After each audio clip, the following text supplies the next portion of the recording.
कांचन गौरांगी राधे वृंदावनेश्वरी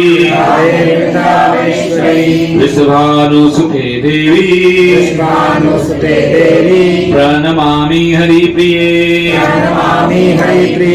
वाञ्छाकल्पतरुभ्यश्च कृपा सिन्धुभ्य एव च पतितानां पावनेभ्यो वैष्णवेभ्यो नमो नमः। जय श्री कृष्ण चैतन्य प्रभु नित्यानंद श्री अद्वैत गदाधर शिवासादि गौर भक्त वृंद हरे कृष्णा कृष्ण कृष्ण हरे हरे हरे राम राम राम हरे हरे। तो श्रीमद् भगवद गीता यथारूप का अध्याय 2 के श्लोक क्रमांक 6 पे हम लोग थे जब लास्ट बार पे चर्चा किया था। पिछले संडे को हमने जगन्नाथ कथा की थी, जगन्नाथ जी के बारे में चर्चा किया था। कितने भक्तों ने सुना था? कुछ भक्तों ने सुना था। तो रात वाली क्लास में हम प्रयास करेंगे जगन्नाथ जी के बारे में बताने का। और अभी की जो क्लास है, अभी की क्लास भी किसी और भक्त को लेनी थी लेकिन वो पहुंच नहीं पाए टाइम पे, तो इसलिए मुझे लेनी पड़ रही है। कोई दूसरे भक्त जगन्नाथ मुकुंद प्रभु हैं, उनको आज क्लास लेना था। तो दूसरे अध्याय का श्लोक क्रमांक 6 पे निकालिए। सेकंड चैप्टर जिसका नाम है गीता का सार, इसका श्लोक क्रमांक 6 निकालिए सब। पेज नंबर है ये 62 पेज नंबर 62। हिंदी वाली गिनती लिखी हुई है तो दिक्कत नहीं आनी चाहिए, निकाल लेना।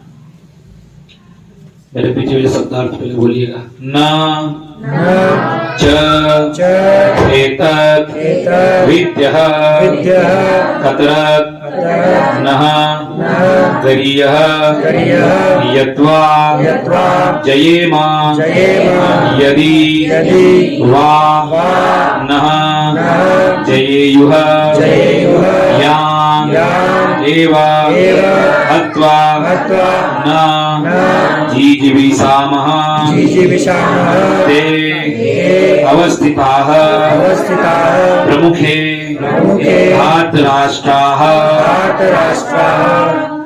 न च एतद्विद्य कतरन्नो गरीयो न च एतद्विद्य कतरन्नो गरीयो न च एतद्विद्य कतरन्नो गरीयो यद्वा जयेम यदि वा नो जयेयुः यद्वा जयेम यदि वा नो जयेयुः यानेव हत्वा न जीजीविषाम यानेव हत्वा न जीजीविषाम इस्तेव स्थिताः प्रमुखे धार्तराष्ट्राः इस्तेव स्थिताः प्रमुखे धार्तराष्ट्राः न च एतद्विद्य कतरन्नो गरीयो यद्वा जयेम यदि वा नो जयेयुः यानेव हत्वा न जीजीविषाम स्तेव स्थिताः प्रमुखे धार्तराष्ट्राः कोई दोहराएगा? न चेतद्विद्य कतरन्नो गरीयो यद्वा जयेम यदि वा नो जयेयुः यानेव हत्वा न जिजीविषाम स्थेव स्थिता प्रमुखे धार्तराष्ट्रा स्थितेव स्थिताः प्रमुखे धार्तराष्ट्राः। और कोई बात? न चैतद्विद्मः कतरन्नो गरीयो न चेतद्विद्मः कतरन्नो गरीयो यद्वा जयेम यदि वा नो जयेयुः यद्वा जयेम यदि वा नो जयेयुः यानेव हत्वा न जिजीविषाम यानेव हत्वा न जिजीविषाम तैव स्थिता प्रमुखे धार्तराष्ट्रा स्थितेव स्थिता प्रमुखे धार्तराष्ट्रा। और कोई बात? न चेतद्विद्मः कतरन्नो गरीयो न चेतद्विद्मः कतरन्नो गरीयो यद्वां जयेम यदि वा नो जयेयुः यद्वा जयेम यदि वा नो जयेयुः यानेव हत्वा न जिजीविषाम यानेव हत्वा न जिजीविषाम स्ते अवस्थिता प्रमुखे धार्तराष्ट्रा स्थितेव स्थिता प्रमुखे धार्तराष्ट्रा। और कोई बात? न चेतद्विद्मः कतरन्नो गरीयो न चेतद्विद्मः कतरन्नो गरीयो यद्वा जयेम यदि वा नो जयेयुः यद्वा जयेम यदि वा नो जयेयुः यानेव हत्वा न जिजीविषाम यानेव हत्वा न जिजीविषाम स्तेव स्थिताः प्रमुखे धार्तराष्ट्राः स्थितेव स्थिताः प्रमुखे धार्तराष्ट्रा। और कोई बात? न च एतद्विद्मकतरन्नगरीयो न चेतद्विद्मः कतरन्नो गरीयो यदा जयेम यदि वा नो जयेयुः यद्वा जयेम यदि वा नो जयेयुः यानेव हत्वा न जिजीविषाम यानेव हत्वा न जिजीविषाम स्थे अवस्थिता प्रमुखे धार्तराष्ट्रा स्थितेव स्थिता प्रमुखे धार्तराष्ट्रा। ओके सिद्धार्थ। न न नहीं नहीं च भी एतत् यह विद्यः हम जानते हैं हम जानते हैं तत् जो नः हमारे लिए गरीयः श्रेष्ठ यत्वा अथवा जयेमा हम जीत जाएं यदि वा या नः हमको जयेयुः वे जीते यान जिनको एवं निश्चय ही अथवा मारकर न कभी नहीं जीजीविषामः हम जीना चाहेंगे ते वे सब अवस्थिताः खड़े हैं प्रमुखे सामने धार्तराष्ट्राः धृतराष्ट्र के पुत्र। शब्दार्थ अनुवाद और तात्पर्य इस डिवाइन के सभी चंडाली भक्तिवेदांत स्वामी श्री प्रभुपाद के द्वारा श्री प्रभुपाद की जय। अनुवाद इस प्रकार है। हम यह भी नहीं जानते कि हमारे लिए क्या श्रेष्ठ है, उनको जीतना या उनके द्वारा जीते जाना।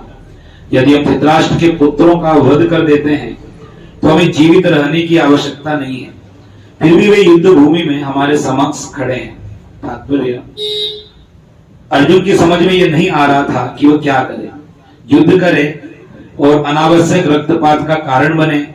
यद्यपि क्षत्रिय होने के नाते युद्ध करना उसका धर्म है, या फिर वह युद्ध से विमुख होकर भीख मांगकर जीवन यापन करे। यदि वह शत्रु को जीतता नहीं तो जीविका का एकमात्र साधन भिक्षा ही रह जाता है। फिर जीत भी तो निश्चित नहीं है, क्योंकि कोई भी पक्ष विजयी हो सकता है। यदि उसकी विजय हो भी जाए, क्योंकि उसका पक्ष न्याय पर है, तो भी यदि धृतराष्ट्र के पुत्र मरते हैं तो उनके बिना रह पाना अत्यंत कठिन हो जाएगा। उस दशा में यहाँ उसकी दूसरे प्रकार की हार होगी। अर्जुन द्वारा व्यक्त इस प्रकार के विचार सिद्ध करते हैं कि वह न केवल भगवान का महान भक्त था, अपितु वह अत्यधिक प्रबुद्ध और अपने मन तथा इंद्रियों पर पूर्ण नियंत्रण रखने वाला था। राज परिवार में जन्म लेकर भी भिक्षा द्वारा जीवित रहने की इच्छा उसकी विरक्ति का दूसरा लक्षण है। ये सारे गुण तथा अपने आध्यात्मिक गुरु श्री कृष्ण के उपदेशों में उसकी श्रद्धा, ये सब मिलकर सूचित करते हैं कि वह सचमुच पुण्यात्मा था। इस तरह यह निष्कर्ष निकला कि अर्जुन मुक्ति के सर्वथा योग्य था। जब तक इंद्रियां संयमित न हो, ज्ञान के पद तक ऊपर उठ पाना कठिन है, और बिना ज्ञान तथा भक्ति के मुक्ति नहीं होती। अर्जुन अपने भौतिक गुणों के अतिरिक्त इन समस्त देवी गुणों में भी दक्ष था। तुमने पहला अध्याय समाप्त किया और दूसरे अध्याय में 5 तक श्लोक किया है। अर्जुन ने युद्ध न लड़ने के 5 मुख्य कारण बताए हैं, जिसके कारण वो युद्ध नहीं लड़ना चाहता था। वो 5 कारणों में से किसको बताएं, क्या क्या कारण बताए थे, क्यों अर्जुन युद्ध नहीं लड़ना चाहता था? एक आध कारण बताइए। मोह के कारण, मतलब दया के कारण। मोह, दया, पाप का कारण था कि पाप करने का, पाप का डर, तीसरा कि मतलब एंजॉय किसके साथ करेगा सबको मार। हाँ एंजॉय किसके साथ करेगा, हाँ, और वर्ण संकर उत्पन्न होंगे कुल में, सब आगे वाले कुलों में सब वर्ण संकर हो जाएंगे। और 5वां कारण अनिर्णय की स्थिति, इनडिसिसिव कंडीशन में है, अनिर्णय। इस श्लोक में, छठे श्लोक में जो बताया गया है, ये अनिर्णय की स्थिति, ये 5वां लास्ट उसका कारण है युद्ध नहीं लड़ने का। युद्ध नहीं लड़ना चाहता है क्योंकि अनिर्णय में संशय, मुझे पता ही नहीं है क्या सही है क्या गलत है, क्यों लड़ना है क्यों नहीं लड़ना है, श्रेष्ठ क्या है। तो ये भगवान से पूछ रहा है कि मुझे पता नहीं कि मेरे लिए क्या श्रेष्ठ है, ये युद्ध को जीतना श्रेष्ठ है या युद्ध में हारना श्रेष्ठ है, दोनों में से क्या श्रेष्ठ है। यदि हम धृतराष्ट्र के पुत्रों का वध कर देते हैं तो हमें जीवित रहने की आवश्यकता नहीं है, फिर भी वे युद्ध भूमि में हमारे समक्ष खड़े हैं। तो कभी कभी जीवन में हमारे सामने भी समस्याएं आती हैं, है ना। जो अर्जुन के सामने समस्या है, कभी कभी आपस में झगड़ा हो जाए घर में या रिश्तेदारों से या मित्रों से, तो कभी कभी ये सोचते हैं कि क्या करें, इससे लड़ाई झगड़े या पहले से हार मान लें। कई बार होता है ठीक है उसको दे दो, जाने दो, ठीक है उसने ले लिया कोई बात नहीं, मैं हार मान लेता हूँ। तो अर्जुन इसी भाव में, अर्जुन पारिवारिक रिश्तों से ही सब कुछ सोच रहा है। अभी तो वो धर्म के अनुसार सोच ही नहीं रहा है कि मैं धर्म के लिए यहाँ पे आया हूँ, धर्म के लिए युद्ध करने के लिए आया हूँ। अभी तक वो परिवार वाले भाव में ही है।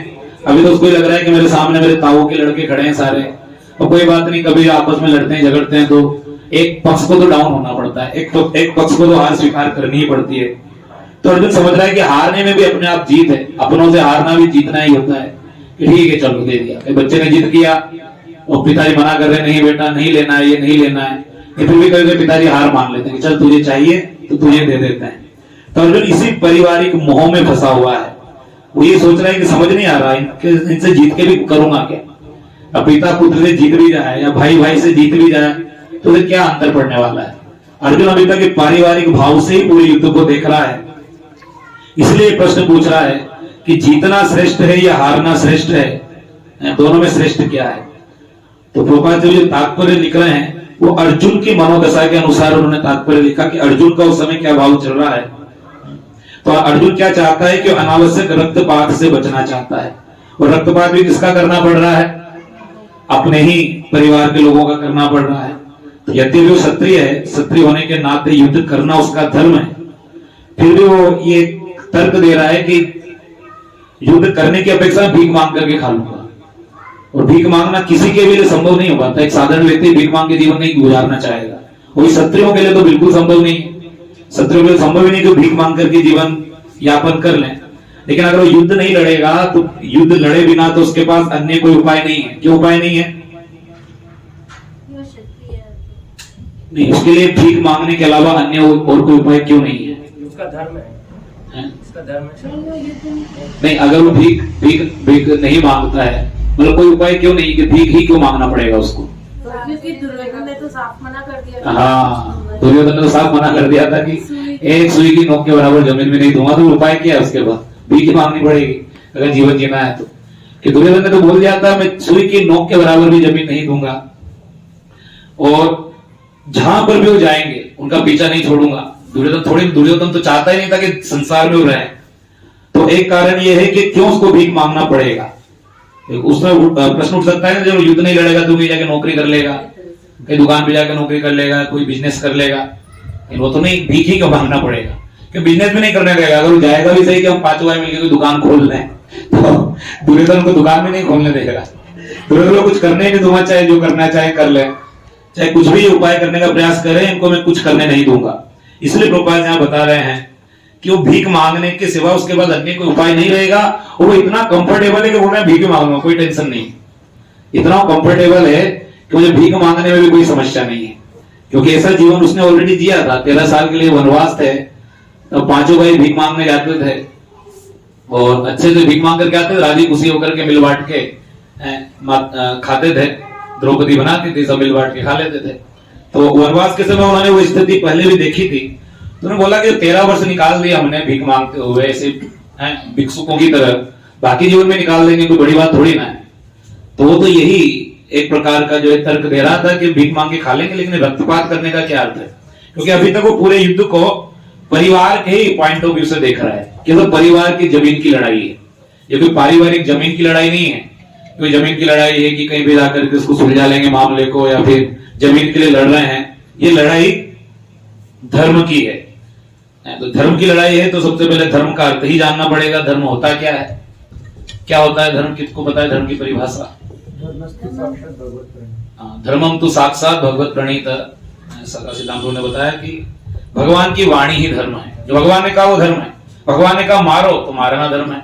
भगवान ने कहा झूठ बोलो तो झूठ बोलना धर्म है। भगवान ने जो कहा वही धर्म है ना? और कोई परिभाषा धर्म की?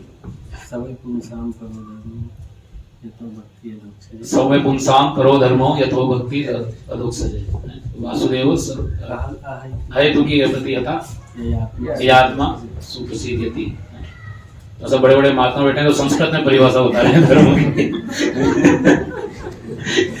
सब परिवार संस्कृत में बता रहे हैं। पूछा दोनों सबके तो ऊपर से निकल रहा है, क्या बोल रहे हैं? कहां से परिभाषा होती है? ये कोई संस्कृत के स्कूल से पढ़ के नहीं आए, दोनों इंजीनियर हैं। लेकिन फिर भी संस्कृत में परिभाषा होता है। भागवत का श्लोक इन्होंने बताया, दोनों ने। इंसान को अलग नहीं किया जाता, वह गुण जिससे किसी भी जीव को अलग नहीं किया जा सकता, उसका धर्म है। प्रैक्टिकली कोई समझाइए इसको। जैसे कि सेवा करना है पूजी की, या शक्कर बोल सकते हैं कि शक्कर का गुण जो है या धर्म है वो मीठा होना है। तो कहीं की भी शक्कर हो मीठी ही रहेगी, है ना? मीठी ही रहेगी। तो जैसे कि शक्कर से माता जी ने एक उदाहरण दिया शक्कर का, कि शक्कर मीठी रहेगी। और कोटा की शक्कर हो कि जयपुर की शक्कर हो, अनीता माता जी घर की हो या सुनीता माता जी घर की हो, शक्कर मीठी रहेगी। कोटा की जयपुर की दोनों शक्कर मीठी रहेगी, है ना? वो कहीं पे भी जाओ। या फिर हमारे भारत देश का दुश्मन कौन है? पाकिस्तान है। तो ऐसा नहीं पाकिस्तान वाले बोले तुम्हारे यहाँ शक्कर मीठी, हम तो कड़वी रखेंगे शक्कर, तुम्हारे ऐसे नहीं रखेंगे, हमारे यहाँ कड़वी शक्कर रखेंगे क्योंकि तुम हमारे दुश्मन हो। वहां पे शक्कर मीठी रहेगी।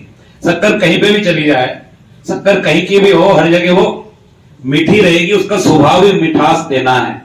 अगर शक्कर, अगर आप डिब्बा खोलो और एकदम शक्कर की तरह हूबहू दिखने वाले दाने हैं और खाने पे आपको कड़वापन लगे, तो आप बोलेंगे ये शक्कर हो ही नहीं सकती। भले शक्कर की तरह हो, और हो सकता है भले शक्कर ही हो, कड़वी लग रही हो, तो क्या बोलेंगे शक्कर हो ही नहीं सकती, किसी भी स्थिति में शक्कर नहीं हो सकती। क्योंकि शक्कर की पहचान उसके गुण से है, उसके धर्म से उसकी पहचान है। तो धर्म वो गुण है जिसको उससे अलग किया ही नहीं जा सकता। स्वभाव में उसके रचा बसा है, स्वभाव में रचा बसा है, उससे अलग नहीं किया जा सकता, उसका स्वभाव है वो। तो जैसे शक्कर का धर्म है मीठा होना, पानी का धर्म है बहना। पानी कहीं पे भी डालो बहना चालू कर देगा। और पानी जम जाएगा तो उसको पानी नहीं बोलेंगे, उड़ जाएगा तो भी पानी नहीं बोलेंगे। तो प्रत्येक वस्तु का अपना अपना धर्म है। उसी प्रकार से प्रत्येक जीव का भी एक ऐसा स्वभाव है जिसको उससे अलग किया ही नहीं जा सकता। और जीव के स्वभाव को 4 भागों में बांटा गया है वर्णाश्रम नियम के अनुसार, ब्राह्मण, क्षत्रिय, वैश्य, शूद्र। इन चारों में से कोई ना कोई स्वभाव तो हमारे अंदर रहेगा ही। उस स्वभाव से हम मुक्त नहीं हो सकते। कोई बोले कि नहीं मैं नहीं मानता, हम नहीं मानते वर्णाश्रम, मत मानो, कुछ तो स्वभाव है तुम्हारा, तुम मानो या न मानो से क्या अंतर पड़ने वाला है। तो जीव जो है अपने स्वभाव के अनुसार ही कर्म करता है। इसलिए प्रत्येक जीव के अंदर एक ऐसा गुण है जिससे उसको अलग नहीं किया जा सकता। कौन सा गुण है? सेवा करने का। सेवा करने के गुण को किसी भी जीव से अलग नहीं किया जा सकता। मनुष्य से तो बिल्कुल नहीं किया जा सकता। प्रत्येक मनुष्य सेवा में लगा है, प्रत्येक मनुष्य सेवा में लगा है। वो किसी न किसी की बात से प्रभावित होकर के सेवा करता है, किसी को अपना आदर्श मानता है, उसके बताए मार्ग के अनुसार सेवा करता है। यानी कि सेवा सभी कर रहे हैं, ऐसा कोई नहीं जो सेवा नहीं कर रहा हो संसार में, सब सेवा कर रहे हैं। कोई परिवार की सेवा करता है, कोई बच्चों की सेवा करता है, कोई माता पिता की सेवा करता है, कोई समाज की सेवा करता है, कोई गरीबों की सेवा करता है, कोई देश की सेवा कर रहा है, कोई जो है धर्म की सेवा कर रहा है। सब किसी न किसी की सेवा में लगे हुए हैं। यहाँ तक कि जो नकारात्मक लोग हैं, जैसे कि चोर डाकू हो या आतंकवादी हो, आतंकवादी सेवा तो कर रहा है ना, वो भी अपने किसी मुखिया की बात मान करके जाओ उधर बम फोड़ के आओ, यानी लगा तो वो भी सेवा में, और वो भी क्या करता है, सेवा ही कर रहा है। यानी कि सेवा करने का गुण ऐसा है कि इसको जीव से अलग किया ही नहीं जा सकता। तो अंतर क्या पड़ जाता है कि सेवा करवाने वाला कौन है, सेवा कर किसके लिए रहा है, यहां से अंतर पड़ता है कि वो किस धर्म का पालन कर रहा है। वो आसुरी धर्म का पालन कर रहा है या जो सनातन धर्म देवीय धर्म का पालन कर रहा है, किस धर्म का पालन कर रहा है, ये निर्भर करेगा कि वो सेवा जो कर रहा है किसके आधार पर कर रहा है। तो सेवा करने का कोई तो मापदंड होता है ना, हमारे जो भी जीवन में कंसेप्ट बने हुए हैं उसी के अनुसार हम काम करते हैं। तो हमने कंसेप्ट कहां से बना रहे हैं, कहां से हमने कंसेप्ट बनाया। आतंकवादी लोग कंसेप्ट कहां से बनते हैं, उनको वही सिखाया जाता है कि मारना ही धर्म है, मारोगे तो ये मिलेगा वो मिलेगा फलाना ढिमका, है ना, को ये बताया जाता है। या संसार में यही सिखाया जाता है, अलग अलग प्रकार की, किसी को सिखाया जाता है बेटा जीव जंतु की सेवा करना ही धर्म है, जीव जंतुओं की सेवा करो सेवा करो। किसी को बताया जाता है कि लोगों को पानी पिलाओ, पानी पिलाना ही धर्म है। यानी कि वो सेवा करना सीख कहां से रहा है, इससे पता चलेगा कि वो कौन सी सेवा कर रहा है। तो सेवा करने का गुण ऐसा है जिसको जीव से अलग नहीं किया जा सकता, इसीलिए प्रत्येक जीव धर्म का तो पालन कर रहा है। अब वो धर्म कौन सा है, वो आसुरी धर्म है या देवीय धर्म है या सांसारिक धर्म है या असांसारिक धर्म है, भौतिक धर्म है कि आध्यात्मिक धर्म है, किस धर्म का पालन कर रहा है, ये निर्भर करेगा कि उस धर्म को निभाने के लिए फीडबैक कहां से ले रहा है, सारा फीडिंग कहां से हो रही है, कौन सी बुक्स पढ़ रहा है, किनकी बात सुन रहा है, उसी के अनुसार तो सेवा करेगा। चुनाव के टाइम में बेचारे सारे वर्कर कार्यकर्ता निस्वार्थ भाव से सेवा करते हैं पार्टियों के। पार्टी में सेवा करने उनका कोई नाम नहीं होता है कहीं पे। एक जना जो एमएलए बनेगा, एमपी बनेगा, उसका चेहरा सामने रहता है।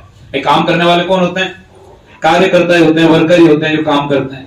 ये वो किस लिए काम कर रहे हैं, क्योंकि उनको अच्छी तरह से कन्विंस्ड है कि अब ये कार्य करेंगे तो इससे जो है सुख की प्राप्ति होगी। यानी कि हम जो सेवा करते हैं, सेवा करने के पीछे हमारा भाव क्या रहता है, सुख प्राप्त करना। सेवा व्यक्ति करता है स्वभाव के अनुसार, और सेवा के पीछे उसको सुख प्राप्त करना है उद्देश्य है। अब जो भी कार्य करते हैं उससे अगर सुख नहीं मिलेगा तो कार्य करेंगे क्या, कार्य परिवर्तित कर देते हैं, कार्य परिवर्तित कर देता है व्यक्ति अगर उसको सुख ना मिले तो। यहाँ पे अर्जुन भी अपने स्वभाव के विपरीत जाना चाहता है, क्योंकि अर्जुन सोच रहा है कि ये कार्य करने से मुझे सुख नहीं मिलेगा। यानी सेवा हम करते हैं किसके लिए, सुख के लिए। और जब उसको एक कन्विंस्ड है वो कि अगर मैं ये काम करूंगा तो सुख तो मिलेगा नहीं, तो ये काम करना क्यों है। तो धर्म की परिभाषा क्या हुई, जो वास्तविक परिभाषा धर्म की है कि भगवान ने जो कहा वही धर्म है। तो सेवा करने का गुण सबके अंदर है। और महाभारत के अगर इसमें पूरे इतिहास में देखें तो सभी धर्म का ही पालन कर रहे हैं, कोई भी नहीं है जो धर्म का पालन नहीं कर रहा। सबसे अगर पूछोगे कि आप ये काम क्यों कर रहे हो, मैं तो मेरे धर्म का पालन कर रहा हूँ। शकुनी से बोलोगे शकुनी तुमने सब क्यों करवाया, शकुनी मैं भाई के धर्म का पालन कर रहा हूँ। मेरी बहन के साथ इतना अत्याचार हुआ, पूरी जिंदगी पट्टी बांध करके रह रही है आंख पे, ऐसे अंधे के साथ उसका शादी करवा दिया, तो मैं मेरी बहन का बदला लेने के लिए सब कुछ कर रहा हूँ। तो वो भी धर्म का ही पालन कर रहा है। उसे बोले ये बोलेगा, तो उसका सबसे बड़ा कारण ही क्या था सारे प्रपंच रचने का, उसके मन में यही ठेस थी कि मेरी बहन जो विश्व सुंदरी थी उसका विवाह एक अंधे धृतराष्ट्र से करवा दिया, भीष्म से डर के कारण। भीष्म के सामने किसी की हिम्मत नहीं कि भीष्म के सामने कोई कुछ बोल जाए, तो प्रतिकार तो कर नहीं सकते थे। तो शकुनी से भी अगर पूछा जाएगा कि प्रपंच क्यों रचा सारा, वो भी बोलेगा मैं मेरे भाई होने का धर्म निभा रहा हूं, मेरी बहन के साथ अत्याचार हुआ उसका बदला मैं इनके पूरे खानदान से लूंगा। भीष्म से पूछें कि आप द्रौपदी पे जब अत्याचार हुआ तो आप कुछ बोले क्यों नहीं, बोले मैं मेरे धर्म का पालन कर रहा था, कि मैंने प्रतिज्ञा ले रखी कि जो भी सिंहासन पर बैठा हुआ होगा, जो भी राजा होगा, मैं उसकी बात मानकर ही जीवन जीऊंगा, कभी उसका विरोध नहीं करूंगा। तो धृतराष्ट्र कुछ नहीं बोल रहा तो मैं कैसे कुछ बोल सकता हूं। द्रोणाचार्य से पूछेंगे भैया आप क्यों कुछ नहीं बोले, वो भी मैं मेरे पुत्र धर्म का पालन कर रहा हूं, क्योंकि मेरे पुत्र अश्वत्थामा को एक राज्य का राजा दुर्योधन ने बनाया है, तो मैं दुर्योधन के अगेंस्ट कैसे जा सकता हूं। वो पुत्र धर्म का पालन कर रहा है। यानी महाभारत में अगर हम धर्म की बात करें तो सभी धर्म का ही पालन कर रहे हैं, किसी न किसी धर्म का। लेकिन ये सारे धर्म क्या हैं, भागवत बताती है सारे धर्म केटव धर्म हैं, केटव धर्म अर्थात झूठे धर्म। जब धर्मों के बीच टकराव होएगा, जब दो धर्म आपस में टकराएंगे तो फिर किसको हम चुनेंगे? वही अर्जुन यहां पे पूछ रहा है, किसको चुनूं, जीतना चुनूं या हारना चुनूं? एक तरफ पारिवारिक धर्म है और एक तरफ भगवान भी कुछ चाहते हैं उससे। अब दोनों धर्मों में चुनना किसको है? तो ये हमारे सामने हमेशा परिस्थितियां उत्पन्न होती हैं कि किसको श्रेष्ठ माने, क्या कार्य करें। दो धर्मों का हमेशा टकराव होता है। कर्ण के सामने, कर्ण मित्रता के धर्म को निभा रहा था, भगवान ने उसका अवसर भी दिया। भगवान ने अवसर भी दिया कि अगर आ गए हमारे पक्ष में तो पांचों भाई जो है, पांचों भाई तुम्हारे चरणों में रह करके तुम्हारी सेवा करेंगे, तुम सम्राट बनोगे। बोला कि नहीं, मैंने दुर्योधन का नमक खाया है, दुर्योधन से गद्दारी नहीं कर सकता, मित्रता का धर्म निभाना है। तो सब अलग अलग धर्मों में पड़े हुए हैं, लेकिन वास्तविक धर्म क्या है? तो भागवत बताती है कि भगवान ने जो कह दिया वो धर्म है। अगर भगवान चाहते हैं कि ये करो तो वो करना है, वही धर्म है। तो व्यक्ति अपने अपने मन के अनुसार, कल्पनाओं के अनुसार धर्म की परिभाषाएं गढ़ लेता है, लेकिन वास्तविक धर्म है भगवान के कहे अनुसार आचरण करना। और जब भगवान के कहे अनुसार आचरण करते हैं उसी को भागवत धर्म कहा जाता है या सनातन धर्म कहा जाता है। सनातन जो हमेशा से है, हमेशा रहेगा, भगवान की वाणी हमेशा से है, उसके अनुसार आचरण करना, यही वास्तविक धर्म है। बाकी धर्म टेम्पररी है, बाकी धर्म कुछ समय के लिए है। कुछ समय तक हम साथ हैं तो मित्र का धर्म, पुत्र का धर्म, पिता का धर्म, माता का धर्म, सारे धर्म दिखते हुए नजर आ रहे हैं। कुछ समय के बाद सारे धर्मों का लोप हो जाएगा, फिर नए नए धर्म और जुड़ते चले जाते हैं। फिर बच्चा जब छोटा होता है तो माता पिता के प्रति धर्म है, फिर जब थोड़ा बड़ा हुआ तो भाई बहन भी हो गए तो भाई बहनों के प्रति भी धर्म आ गया, फिर शादी ब्याह हो गया तो पत्नी और बच्चों के प्रति भी धर्म आ गया। यानी कि लगातार उसके जीवन में इस प्रकार के भौतिक धर्म ऐड होते चले जा रहे हैं। इन सारे धर्मों का मूल क्या है? मूल भाव में क्या है धर्म के? सेवा करना। अल्टीमेटली इसके द्वारा कर क्या रहा है वो? पिता का धर्म निभाने का क्या मतलब है? बच्चों की सेवा करना। पत्नी का धर्म निभाने का क्या मतलब है? पति की सेवा करना। माता पिता का धर्म निभाने का क्या मतलब है? पुत्रों की सेवा करना। तो धर्म का मतलब क्या हुआ? सेवा करना। और सेवा करेंगे कैसे, किसके कहे अनुसार करेंगे, इसी पे निर्भर करेगा कि हम जिस धर्म का पालन कर रहे हैं वो नकली धर्म है या असली धर्म है। तो वास्तविक धर्म क्या है? जब भी दोनों चीजें, दो प्रकार की ड्यूटीज होती हैं, दो प्रकार के कर्तव्य होते हैं। एक होते हैं कॉन्स्टिट्यूशनल, जो हमारे जो है कॉन्स्टिट्यूशनल ड्यूटीज हैं, और दूसरी कौन सी होती है? कौन सी होती है? ऑक्यूपेशनल। दो प्रकार की ड्यूटीज होती हैं, कॉन्स्टिट्यूशनल एंड ऑक्यूपेशनल। संवैधानिक कर्तव्य और व्यवसायिक कर्तव्य। यानी इसको जब शास्त्र के आधार पर देखें कि कॉन्स्टिट्यूशनल ड्यूटीज क्या है हमारी, प्रत्येक मनुष्य की कॉन्स्टिट्यूशनल ड्यूटी है कि उसे भगवान की भक्ति करना चाहिए या भगवान की भक्ति के कार्य करने चाहिए। और ऑक्यूपेशनल ड्यूटीज क्या है? जो भी ड्यूटीज को स्वभाव के अनुसार जो भी अपनी वृत्ति के लिए या अपने जीवन यापन के लिए कार्य कर रहा है वो ऑक्यूपेशनल है। अब जब दोनों ड्यूटीज आपस में टकरा जाएं, दोनों चीजें सामने हैं, कॉन्स्टिट्यूशनल और ऑक्यूपेशनल, तो यहां पर चुनाव किसका करना है? जब दोनों ही टकराएंगे तो, यानी एक तरफ भगवान चाहते हैं कुछ और हमसे और हम चाहते हैं कुछ और, जब दोनों चीजें सामने आ जाएं तो जो भक्त होता है वो चुनता है कि भगवान क्या चाहते हैं। अर्जुन ने नाना प्रकार के तर्क दिए, लेकिन जब भगवान ने कह दिया कि लड़ना है तो लड़ना है, फिर उसने भी ठीक है, आप बोल रहे हो तो लड़ो ना, कोई बात नहीं। तो आपने कह दिया लड़ना है तो लड़ना है, भले उसके सारे तर्क सही भी हैं। अगर हम सांसारिक दृष्टि से देखें तो सारे तर्क सही हैं, लेकिन इस युद्ध के उद्देश्य को अभी तक अर्जुन जो है परिवार तक सीमित होकर के देख रहा है, इसलिए वो क्षत्रिय होने के धर्म को निभाना नहीं चाहता। तो बोल रहा है कि भीख मांग करके जीवन यापन कर लूंगा। तो यहां से एक चीज हमारी क्लियर हुई, धर्म की परिभाषा सबको याद होनी चाहिए। फिर सेवा, धर्म का अर्थ सेवा। सेवा के भी चार प्रकार हैं, वो ब्राह्मण होकर के सेवा करे, क्षत्रिय होकर के सेवा करे, वैश्य होकर के सेवा करे या शूद्र होकर के सेवा करे। ये चारों सेवा के ही तरीके हैं। ये ऑक्यूपेशनल ड्यूटीज हैं, जो ऑक्यूपेशनल ड्यूटीज इन चारों में से किसी एक प्रकार से निभाएंगे, लेकिन इन चारों की कॉन्स्टिट्यूशनल ड्यूटीज क्या है? इन चारों का वास्तविक कर्तव्य भगवान की सेवा करना। यानी चारों जो काम करें वो कृष्ण के लिए करें, अपने लिए ना करें, कृष्ण के लिए करें, तब जाकर के चारों सुख और शांति से रह सकते हैं। जहां पर चारों अपने लिए काम करना चालू कर देते हैं, यानी कि जो वास्तविक कर्तव्य है भगवान के प्रति वो छोड़ करके अपने में ही लगे रहते हैं, तो विचारों में क्या होता है? गतिरोध उत्पन्न होते हैं, संघर्ष उत्पन्न होते हैं, और संघर्षों का पूरा इतिहास भरा पड़ा है।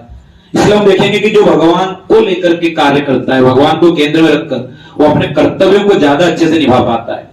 अभी भागवत में एक श्लोक पढ़ रहे थे कुछ दिनों पहले क्लास में, सुबह प्रथम स्कंद के 19वें अध्याय में। तो प्रभुपाद जी तात्पर्य में यही बता रहे थे कि जो भगवान का भक्त है वही अपने कर्तव्यों को ज्यादा अच्छे से निभा सकता है, बाकी नहीं निभा सकता, संभव ही नहीं। आज के टाइम सारे कर्तव्य लोग क्यों नहीं निभा पाते हैं, चाहे पारिवारिक कर्तव्य हो, सामाजिक कर्तव्य हो, सारे कर्तव्य का निर्वाह व्यक्ति क्यों नहीं कर पाता है? क्योंकि वो भगवान से उसका कोई संबंध नहीं, भगवान से कुछ लेना देना नहीं, तो अपना कोई कर्तव्य ठीक से नहीं निभा पाता है। माता पिता बच्चों से परेशान, बच्चे माता पिता से परेशान, पति पत्नी से परेशान, पत्नी पति से परेशान, मित्र मित्र से परेशान, सब परेशान है आपस में, कर्तव्य नहीं निभा पाते हैं ठीक प्रकार से। क्यों?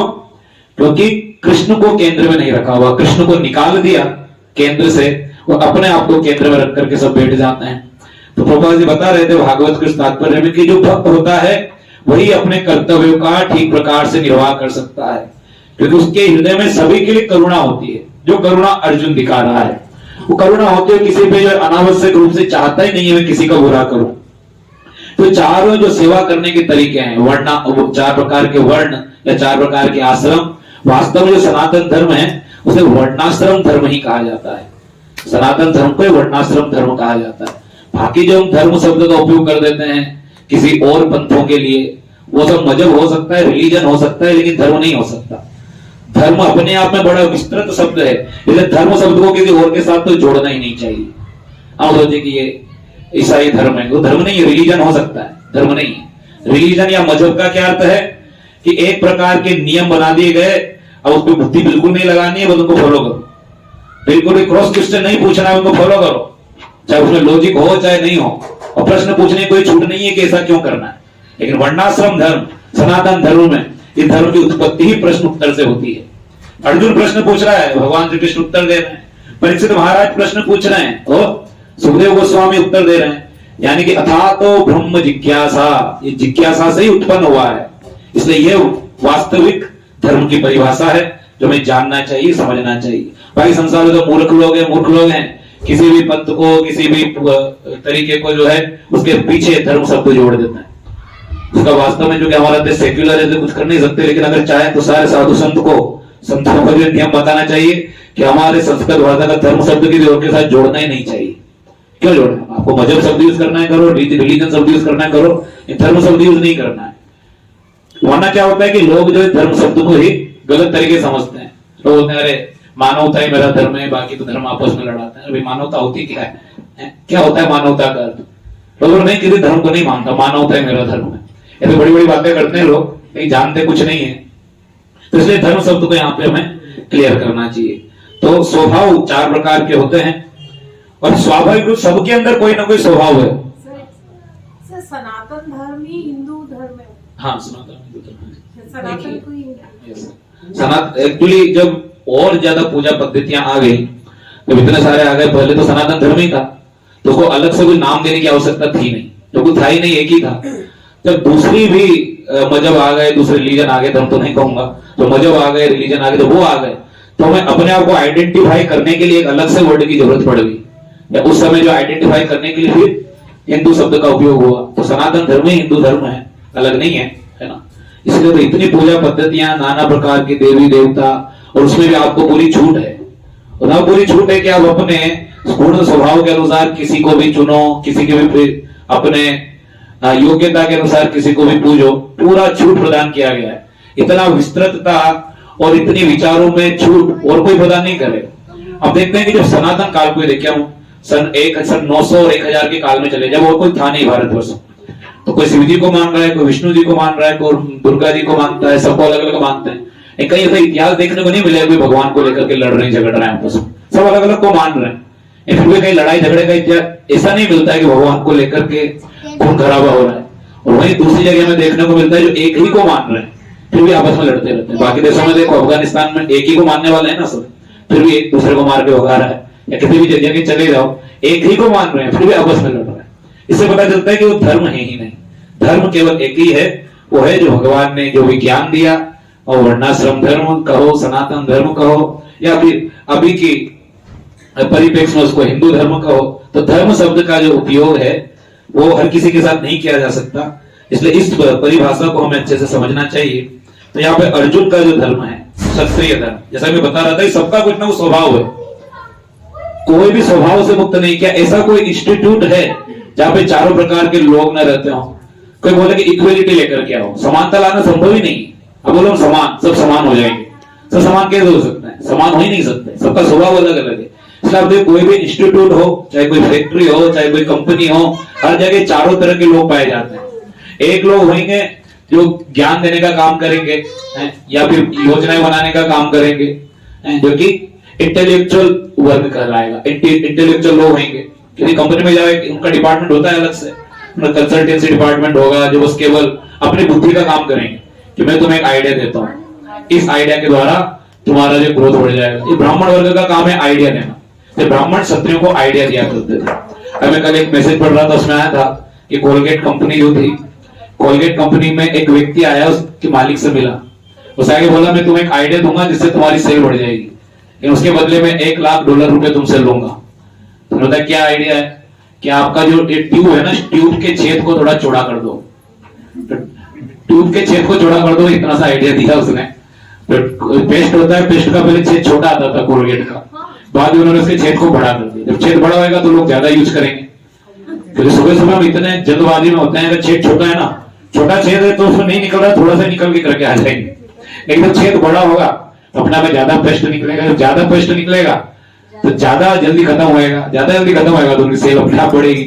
इस आइडिया देने का, इतना सा आइडिया, तो ये जाके बताया उसने, इसका ट्यूब का छेद बड़ा कर दो, उसका उसने $1 लाख रुपए लिया। तो यहाँ पे जो कंपनीज में, फैक्ट्रीज में, इंस्टीट्यूट में, सब जगह होते हैं जो कि कंसल्टेंसी करते हैं, जो आइडिया देते हैं।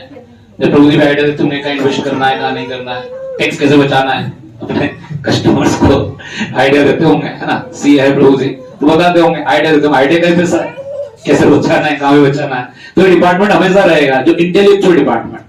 फिर दूसरा डिपार्टमेंट भी हमेशा रहेगा क्षत्रिय डिपार्टमेंट। क्षत्रिय कौन होते हैं? जो पूरा वहां का एडमिनिस्ट्रेशन वर्क संभालेंगे, जो पूरा प्रोटेक्ट करके रहेंगे पूरे सिस्टम को, कि सारा सिस्टम ठीक से बोल हो रहा है ना, सब टाइम पे आ रहे हैं ना, सब टाइम पे आके काम कर रहे हैं ना। ये लोग भी हमेशा होंगे, तो टाइम पे काम करवाने वाले लोग। और वहां पे जो है बिजनेस क्लास लोग भी होंगे, वैसे वर्ग भी होगा, जो लोगों का सैलरी देंगे, लोगों को सैलरी डिसाइड करेंगे, किसको कितना देना है, क्या देना है, कहां से पैसा कैसे बनाना है, तो इसी बारे में जो है पूरा काम करेंगे। और चौथा भी वर्ग हमेशा हर कंपनी में, हर इंस्टीट्यूट में होगा, जो व्यक्ति आएगा, झाड़ू भी लगाएगा, पानी भी भरेगा, सफाई भी करेगा। तो चारों चीजें जो हैं, ब्राह्मण, क्षत्रिय, वैश्य, शूद्र, ये चारों स्वभाव के अनुसार है। ये कोई जाति के अनुसार नहीं है, ये स्वभाव के अनुसार है। जिसमें जो स्वभाव है उस स्वभाव के अनुसार ही वो काम करेगा, बाकी काम को संतुष्टि मिल ही नहीं सकती। जिसका जो स्वभाव रहेगा उसी के अनुसार वो काम करेगा, बाकी काम करने का प्रयास करेगा, संतुष्टि नहीं मिलेगी। तो इसलिए अर्जुन क्षत्रिय है, लेकिन वो अपने स्वभाव से अलग जाकर के आचरण करना चाह रहा है। वो सोच रहा है कि मैं ब्राह्मण का काम कर लूंगा। ब्राह्मण को तो भीख मांग के खाना पड़ता है, और कभी कोई भीख देगा, कभी नहीं देगा, कभी कोई गाली देकर के भगा देगा। तो अर्जुन के लिए संभव नहीं है, वो क्षत्रिय है। एक घटना भी ऐसा हुआ जो मैंने कई बार बताया है, महाभारत में ऐसा घटना हुआ जब कर्ण और युधिष्ठिर का आपस में सामना हुआ, और कर्ण ने युधिष्ठिर को मारा नहीं, मारना छोड़ो तो युद्ध भी नहीं किया उससे, बोला कि तुम उससे लड़ने लायक नहीं हो। तो मैंने वैसे भी उन्हें कुंती को वचन भी दिया था कि तुम्हारे 5 पुत्र हमेशा जीवित रहेंगे, या तो मैं मरूंगा या अर्जुन मरेगा, हम दोनों में से एक ही रहेगा, बाकी चारों को मैं कुछ नहीं करूंगा। तो युधिष्ठिर और कर्ण का जब सामना हुआ तो कर्ण ने युधिष्ठिर को बोला कि तुम मुझसे युद्ध करने लायक नहीं हो, तुमसे क्या युद्ध करूंगा, तुमसे मैं युद्ध करने लायक नहीं हूं। ऐसा जो है कर्ण ने युधिष्ठिर को बोला। युधिष्ठिर को बड़ा बुरा लगा, कोई कि क्षत्रिय को बोल दे कि तुम उसे युद्ध लड़ने लायक नहीं हो, युद्ध करने लायक नहीं हो, तो उसको कितना बुरा लगेगा। क्षत्रिय के लिए मतलब लड़ना और मारना और मरना, वो मर जाएगा लेकिन अपमान स्वीकार नहीं करेगा। ब्राह्मण क्षत्रियों में 2 अंतर है। ब्राह्मण शरीर के कष्ट स्वीकार नहीं कर सकता, मन के स्वीकार कर लेगा। अपमान ब्राह्मण का कितना भी कर दो, कोई फर्क नहीं पड़ेगा, जो सुनेगा जैसे निकाल देगा। शरीर में उसके थोड़ा भी कष्ट दे दो तो बेचारा सहन नहीं कर पाएगा। क्षत्रिय में क्या होता है, क्षत्रिय शरीर के कष्ट स्वीकार कर लेता है लेकिन अपमान स्वीकार नहीं कर सकता। ऐसे कितने उदाहरण हैं। भक्त ध्रुव का उदाहरण हम देखते हैं। 5 साल का बालक है, 5 साल का बच्चा है, और उसको उसकी माँ ने बस ये बोल दिया कि तुम तुम्हारे पिता की गोद में बैठने के लायक नहीं। उसकी सौतेली माँ ने बोला कि तुम तुम्हारे पिता की गोद में बैठने लायक नहीं, पिता की गोद में बैठना है तो तुम्हें मेरी कोख से जन्म लेना पड़ेगा, मेरे गर्भ से जन्म लेना पड़ेगा। उसको इतना अपमान फील हुआ कि अपमान का बदला लेने के लिए भगवान को ढूंढने निकल गया। क्षत्रिय था ना, क्षत्रिय अपमान सहन नहीं कर सकते। यदि कितने उदाहरण हम देख सकते हैं, क्षत्रिय अपमान सहन नहीं कर सकते। तो युधिष्ठिर का भी जब अपमान किया कर्ण ने तो सहन नहीं कर पाया, एकदम गुस्से में थे, क्रोध में थे, बोले तो मुझे मार दो भले, मुझे कोई दिक्कत नहीं, लड़ो मुझसे। लेकिन कर्ण बोला नहीं लड़ूंगा, तुमसे नहीं लड़ूंगा। कर्ण आगे निकल गया। युधिष्ठिर को इतना बुरा लगा, बेचारा वापस अपने शिविर में आ गया जहां पे उसका शिविर था। उस शिविर में आकर के युधिष्ठिर जो है बहुत दुखी होकर के बैठा हुआ था। और जब पूरे मैदान में जब युधिष्ठिर दिखाई नहीं दिया अर्जुन को, तो अर्जुन ने बोला कि माधव मेरे रथ को जो है कहीं इधर उधर ढूंढो, कहीं युधिष्ठिर हमारा दिख नहीं रहे। तो एक बार जो युधिष्ठिर के कैंप की तरफ लेके चलो, उनके शिविर की तरफ रथ को लेके चलो, कि चिंता हो रही कहीं कोई हो तो नहीं गया, उनको कहीं चोट तो नहीं लग गई, कहीं कोई अपहरण तो नहीं कर लिया। जो सारे कौरवों का एक ही टारगेट था कि युधिष्ठिर को बंदी बना लो, सारा काम हो जाएगा। ये बंदी बन गया तो अपने आप युद्ध जीत जाएंगे। तो अर्जुन को लगा कि उनको बंदी तो नहीं बना लिया, एक बार शिविर में चल के देखते हैं। पहले शिविर में गए तो युधिष्ठिर जो है बहुत गुस्से में ऐसे घूम रहे थे, बहुत बेचैन थे, बेचैनी में घूम रहे थे। और अर्जुन को देख करके प्रसन्न हो गए। उनको क्या लगा कि अर्जुन मेरे अपमान का बदला लेकर के आया है, अर्जुन जो है कर्ण को मार करके आया है। तो एकदम प्रसन्न हो गए, भाई तुम आ गए मेरे अपमान का बदला लेकर के। वो प्रसन्न हो गए युधिष्ठिर महाराज। तो अर्जुन ने कहा कि कौन सा अपमान, मैं तो आपको ढूंढने के लिए आया था, क्या हुआ मुझे कुछ पता नहीं, किसने अपमान कर दिया आपका? लेकिन कर्ण ने मेरा आज अपमान किया, तुम्हें पता नहीं? कि नहीं भैया मुझे तो पता नहीं, मैं तो आपको ढूंढते हुए आ रहा हूं कि मेरा अपमान हो गया और तुम उसका बदला लिए बिना यहाँ पर आ गए। धिक्कार है तुम्हें, धिक्कार है तुम्हें, तुम गांडीव धारण करने लायक नहीं। किसने तुम्हें गांडीव दे दिया है? बड़ा अपना वो गांडीव धारी कहलाते हो, ये गांडीव धनुष तुम धारण करने लायक नहीं, फेंक दो इसको, तोड़ दो इसको। अपने भाई के अपमान का बदला लेकर के तुम नहीं आए। अब वो इतने गुस्से में युधिष्ठिर हमारे ये भी नहीं सोचे कि उसको तो पता ही नहीं बेचारे को क्या हुआ है। इतने आवेश में थे उस समय कि अर्जुन जैसे बोल दिए।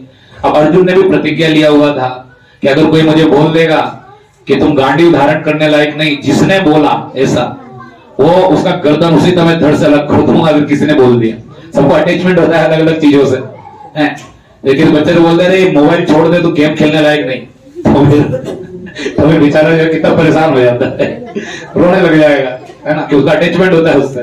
तो अर्जुन का अटैचमेंट अपने गांडीव धनुष से था, वो साथ में लेकर ही रखता था हमेशा। यहाँ सोता भी था तो उसको साइड में ही रख करके सोता था, इतना अटैचमेंट था। तो बोला था कि अगर गलती से कभी किसी ने बोल दिया कि तू गांडीव धारण करने लायक नहीं, तो उसकी गर्दन अलग कर दूंगा। तो युधिष्ठिर ने ऐसा बोल दिया। अर्जुन ने सुना, अर्जुन गुस्से में आ गया, क्रोध में आ गया, और क्रोध में आकर के अपनी मयान से जो अपनी तलवार को निकाल लिया। कृष्ण बोले भाई तलवार को निकाल रहे हो यहाँ पे, युद्ध तो बाहर करना है, यहाँ क्या कर रहे हो तलवार निकाल के? कृष्ण मैं अभी युधिष्ठिर की गर्दन को काट के अलग कर दूंगा। युधिष्ठिर महाराज चौंक गए। युधिष्ठिर मेरे पहली बार नाम लेके बोला है, नाम लेकर के बोला, तो भैया ही बोलते थे, भैया, भ्राताश्री, अग्रज, भ्राताश्री यही बोलते थे, आज नाम लेकर के बोल दिया। तो युधिष्ठिर महाराज आश्चर्यचकित हो गए कि अर्जुन तुम अपनी मर्यादाओं को भूल गए, काहे की मर्यादा, किसी मर्यादा भी आपकी गर्दन अलग करूंगा। तो कृष्ण ने कहा शांत, हुआ क्या है तो बताओ, अपने भाई की क्यों गर्दन अलग करना चाहते हो? कि हे कैसा, मैंने प्रतिज्ञा लिया था कि अगर किसी ने बोल दिया मुझे कि तुम गांडीव धारण करने लायक नहीं हो, तो उसी टाइम उसकी गर्दन अलग कर दूंगा। तो मुझे अपनी प्रतिज्ञा पूरी करने दो। भगवान बोले भाई तुम क्षत्रियों को कुछ पता नहीं चलता है, तो बिना सोचे समझे कुछ प्रतिज्ञा ले लेते हो, प्रतिज्ञाओं के चक्कर में तो खुद मरते हो या दूसरों को मारते हो। शांत रहो, शांति से पहले पूरा बात बताओ मुझे। तो अर्जुन ने बात बताई। तो भगवान ने बोला कि किसी को मारने के बहुत सारे तरीके होते हैं। इन्होंने किसी को फिजिकली मारना ही मारना नहीं कहलाता, कि शरीर को काटने को ही मारना नहीं करते, दूसरे तरीके से मार दो, युधिष्ठिर को मारना ही है। तो बोले कि और कौन सा तरीका है मारने का? कि किसी का अपमान करना भी उसको मारने के समान है। क्षत्रिय का तो अपमान करना है उसकी मृत्यु के समान है। तो तुम आप जी भर के, तुम्हें खुली छूट है, तुम जी भर के युधिष्ठिर का जितना अपमान करना चाहो कर लो। तो फिर अर्जुन को ही मौका मिल गया। फिर अर्जुन ने बोलना चालू किया। अर्जुन ने बोलना प्रारंभ किया, तुम्हारी वजह से युद्ध हुआ है, तुम्हारी वजह सब कुछ हुआ है। तुम नहीं जुआ नहीं खेलते तो ऐसा कुछ होता नहीं। तुमने मना किया नहीं, हमसे मना कर रहे थे मत जाओ जुआ खेलने, ताऊ जी बुला रहे हैं लेकिन मत जाओ मत जाओ, फिर भी तुम चले गए। और चले गए तो भी कोई बात नहीं, चलो खेल लिए, इंद्रप्रस्थ हार गए तो भी कोई बात नहीं, फिर तुमने हमको दांव पे लगा दिया। पहले हमको, तुम्हारी पर्सनल प्रॉपर्टी है, तुम्हारे भाई है तो तुम हमको दांव पे लगा दोगे, पहले हमको दांव पे लगा दिया, चलो हमें लगा दिया तब तक भी ठीक है, फिर तुमने पांचाली को दांव पे लगा दिया। तुम्हारी वजह से आज खून खराब हो रहा है इतना, ये सारा खून खराबा तुम्हारे जुए की लत के कारण हुआ है, क्योंकि तुम्हें जुआ खेलने का शौक है। ऐसा कि इतना युधिष्ठिर को बोले, युधिष्ठिर सहन नहीं कर पा रहे थे, क्योंकि आंखों से आंसू आने लगे। आज तक उनके किसी भाई ने उनका ऐसा अपमान नहीं किया था। बेचारे एकदम थक से कुर्सी पर गर्दन नीचे करके बैठ गए।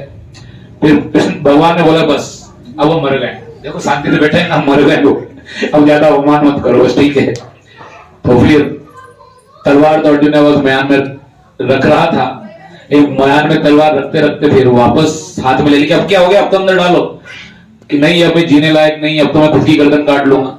कि क्यों खुद की गर्दन क्यों काट लोगे, मैंने मेरे पिता समान भाई का अपमान कर दिया, अब तो मैं जीने लायक हुई नहीं। पिता का अपमान करने वाला व्यक्ति एकदम मृत व्यक्ति के समान है। तो पिता के अपमान करने वाले को जीने का कोई जो है अधिकार नहीं, इसलिए मैं खुद की गर्दन काट लूंगा। तो भगवान ने कहा कि रुको, तुम मरने मारने में बड़ी जल्दी आ जाते हो, रुको। मरने के बहुत सारे तरीके होते हैं। कि मरने के क्या तरीके होते हैं, कि मरने का भी तरीका होता है स्वयं की प्रशंसा करो। स्वयं की प्रशंसा करना मरने के समान है। तो जब मैं सबको कभी अपनी प्रशंसा अपने मुंह नहीं करनी चाहिए तो स्वयं की प्रशंसा करना मरने के समान है। तो फिर अर्जुन अपनी प्रशंसा करने लगा कि मैं गांडीवधारी अर्जुन, मेरी वजह से युद्ध में सबकी हिम्मत हो रही है यहाँ खड़े रहने की मैदान में। मैं आकर के यहाँ पे खड़ा हुआ हूँ, चौके छक्के में मारूंगा, इसलिए टीम खड़ी हुई है कि ये है तो हम जीत जाएंगे मैच। मेरी वजह से सब कुछ हो रहा है। मेरे साथ साथ भगवान श्री कृष्ण है, क्योंकि मैं उनका भक्त हूँ। ऐसे करके बिल्कुल अपनी प्रशंसा किए जा रहा था। मैं ना हूं तो युद्ध एक दिन में नहीं टिकेगा, विश्व पितामह एक ही दिन में सब कुछ नष्ट कर देंगे।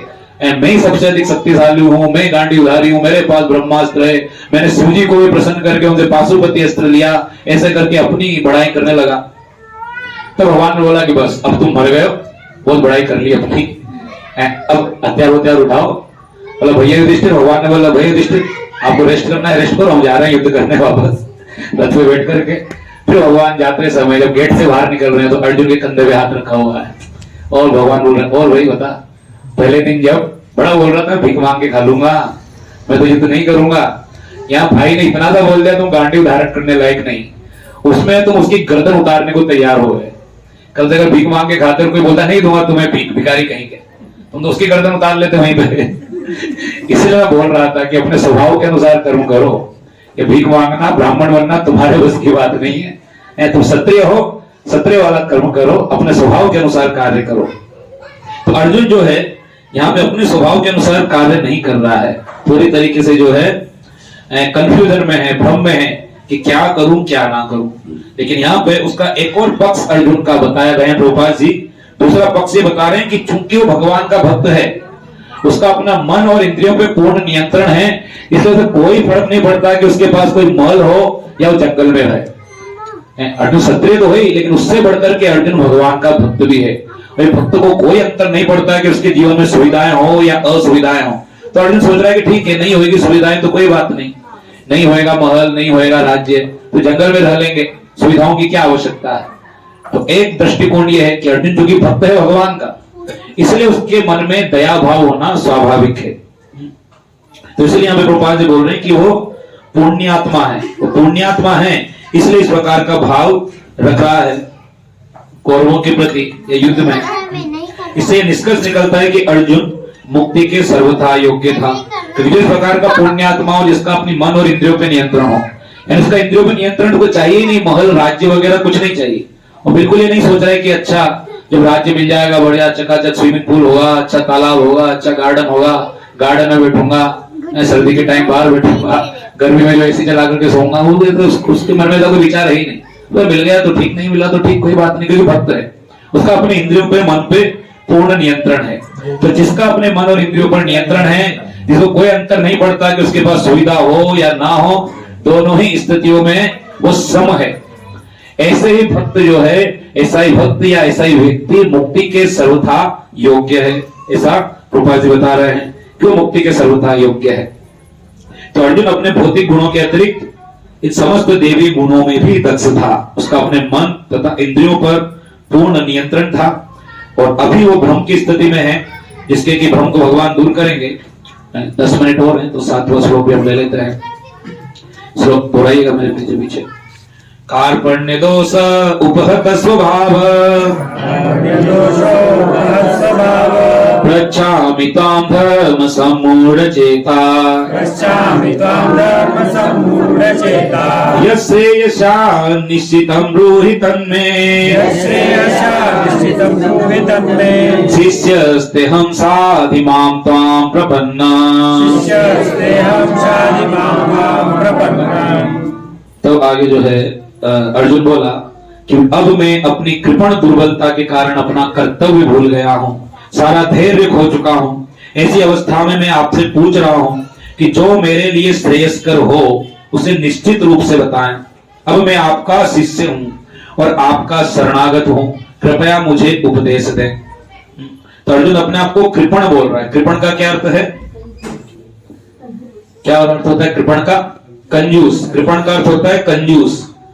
तो कंजूस यहाँ पे किस सेंस में कंजूस बोला जा रहा है? अर्जुन स्वयं को कंजूस क्यों बोल रहा है? और पैसा तो खर्च करना नहीं है, युद्ध में जाए कंजूस क्यों बोला अपने आप को? कृपण क्यों बोला अपने आप को? शस्त्र उठाने के मामले में। क्यों शस्त्र नहीं उठा पा रहा है? और क्यों बताइए, क्यों उसने अपने आप को कृपण बोला, कंजूस क्यों बोला? वहां पैसा तो खर्च नहीं करना ना, और सोफे करने थोड़े ना गया है कि मैं तो कंजूस हूँ, नहीं खरीदूंगा।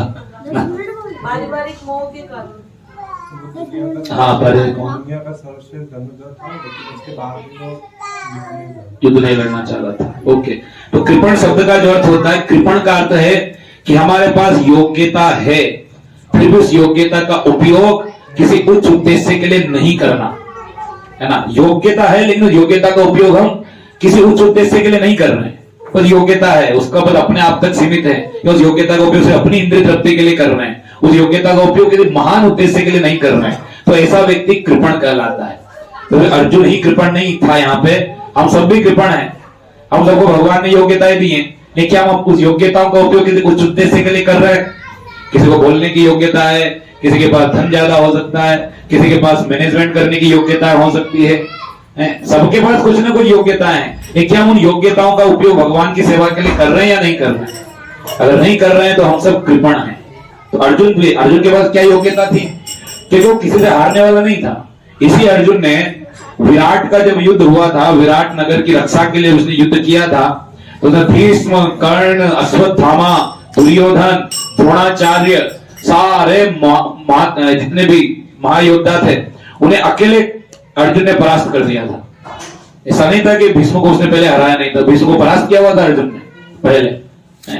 फिर भी उसके बाद भी यहाँ पर वो लड़ना ही नहीं चाहता, यानी उसका योग्यता है, योग्यता का उपयोग नहीं करना चाहता उच्च उद्देश्य के लिए, इसलिए उसको यहाँ पे कृपण कहा गया है। वो स्वयं को कृपण कर रहा है कि मैं कृपणता की दुर्बलता मेरे अंदर आ गई है, मैं कंजूस हो गया हूँ, कृपण हो गया हूँ, और कृपण होकर के अपने कर्तव्य को भूल गया हूँ। तो यहाँ से हमारे सीखने लायक क्या है कि हमें अपनी योग्यताओं को पहचानना चाहिए और उन योग्यताओं का उपयोग उच्च उद्देश्य के लिए करना चाहिए, तब जाकर के हम कृपण नहीं कहलाएंगे। नहीं तो हम सभी कंजूस हैं, कृपण है। कंजूस का अर्थ धन के केस में नहीं किया जाता है। हमारा बोलने की योग्यता है, ज्ञान देने की योग्यता है, फिर हम किसी को ज्ञान न दें तो फिर हम कृपण हैं। हमारे पास कीर्तन करने की योग्यता है, फिर भी हम कीर्तन न करें तो हम कृपण हैं। हमारे पास लोगों को इकट्ठा करके सत्संग करवाने की योग्यता है, फिर भी हम लोगों को सत्संग ना करवाएं, भगवान से न जोड़े तो हम कृपण है। हमारे पास जीवों के कल्याण की कुछ ना कुछ योग्यताएं सबके पास है, और योग्यताओं का अगर हम उपयोग नहीं करते हैं तो हम सब कृपण हैं। इसलिए सभी को चाहिए, सबके पास योग्यता है, सबको चाहिए कि सब अपने अपनी योग्यताओं के अनुसार जो भगवान की सेवा में लगे। कुछ माताएं सेवा में लगी हैं, कुछ माताएं बुक डिस्ट्रीब्यूशन भी करती हैं, कुछ माताएं गीता क्लास भी लेती हैं, कुछ माताएं भगवान के लिए भोग बना करके भी लाती हैं। यानी अपनी योग्यताओं के अनुसार भगवान की सेवा करना। ऐसे प्रभु के लोगों में भी कुछ लोग अपने अपने अनुसार सेवा करते हैं। तो कहने का तात्पर्य कि अपनी योग्यता को पहचाने, अपनी योग्यता को नहीं पहचान पा रहे हैं तो भक्तों से पूछे कि प्रभु जी आप बताइए मैं कौन सी सेवा करूं, मेरे लायक कौन सी सेवा है, आपको क्या लगता है मेरे अंदर कौन सा गुण है? ब्राह्मण का, क्षत्रिय का, वैश्य का कौन सा गुण है, शूद्र का, कोई तो सबके अंदर कुछ ना कुछ गुण है। और वास्तव में जो भक्त होता है, भक्त को चारों ही प्रकार के कार्य कर लेता है। जो भक्त बन जाता है इस गुणों से परे हो जाता है, वो स्वभाव जनित गुणों से परे हो जाता है, गुण जनित स्वभाव से परे हो जाता है। तो भक्त जो होता है वो ब्राह्मण का कार्य भी करता है ज्ञान दे करके। भक्त जो होता है जरूरत पड़ने पर भगवान की सेवा के लिए अर्जुन के समान वो जो है युद्ध लड़ने को भी तैयार है। जरूरत पड़ने पर भगवान की सेवा के लिए उसे बिजनेसमैन बनना पड़ जाए तो बिजनेस भी करेगा, और जरूरत पड़ने पर उसे मंदिर का झाड़ू लगाना पड़े, बाथरूम साफ करना पड़े, बाहर सफाई करनी पड़े, सबके जूते चप्पलों को जमाना पड़े, वो शूद्र का काम भी करेगा। यानी भक्त जो होता है वो चारों प्रकार के कार्य करता है। इसलिए भक्त जो है इस वर्णाश्रम धर्म से ऊपर होता है। भक्त वर्णाश्रम धर्म में नहीं होता है, भक्त वर्णाश्रम धर्म से ऊपर है। इसलिए श्री चैतन्य महाप्रभु ने भक्त की जो पहचान बताई है कि जो भक्त होता है, भक्त न ब्राह्मण होता है, न क्षत्रिय होता है, न वैश्य है, न शूद्र है, न ग्रस्त है, न ब्रह्मचारी है, न वानप्रस्थ है, न सन्यासी है। भक्त सबसे परे भक्त केवल भक्त होता है। भक्त की एक ही पहचान है, गोपीर भर्तु पद कमलयो दास दासानुदास। ये भक्त है वो गोपीर भर्तु, भगवान श्री कृष्ण के चरण कमलों के दासों के दासों के दासों का दास है। तो हम सब दास बनने का प्रयास कर रहे हैं। भगवान के दास बनेंगे तभी जो है ठीक प्रकार से आनंद में रह पाएंगे, और संसार में स्वामी बनने का प्रयास करेंगे तो हमेशा निरानंद में रहेंगे, हमेशा परेशान रहेंगे। तो यहाँ पे एक शब्द का अर्थ हमने देखा कृपण का, है ना। इसके आगे इस पूरे श्लोक का तात्पर्य अगली बार चर्चा करेंगे। तो आज जो हमने बेसिकली धर्म शब्द का अर्थ जाना, कृपण शब्द का अर्थ जाना, स्वभाव जनित कर्म के बारे में कि व्यक्ति को अपने स्वभाव के अनुसार ही आचरण करना चाहिए, अपने स्वभाव को परिवर्तित करने का प्रयास नहीं करना चाहिए, वरना वो दुखी रहेगा, है ना। तो स्वभाव जनित व्यक्ति कर्म करे जो भी उसमें स्वभाव है। इसके आगे के श्लोक को अगली बार हम जो चर्चा करेंगे। अभी थोड़ा कीर्तन करेंगे, कीर्तन के बाद जब तक भोग लग जाएगा सही भक्ति प्रसाद लेंगे।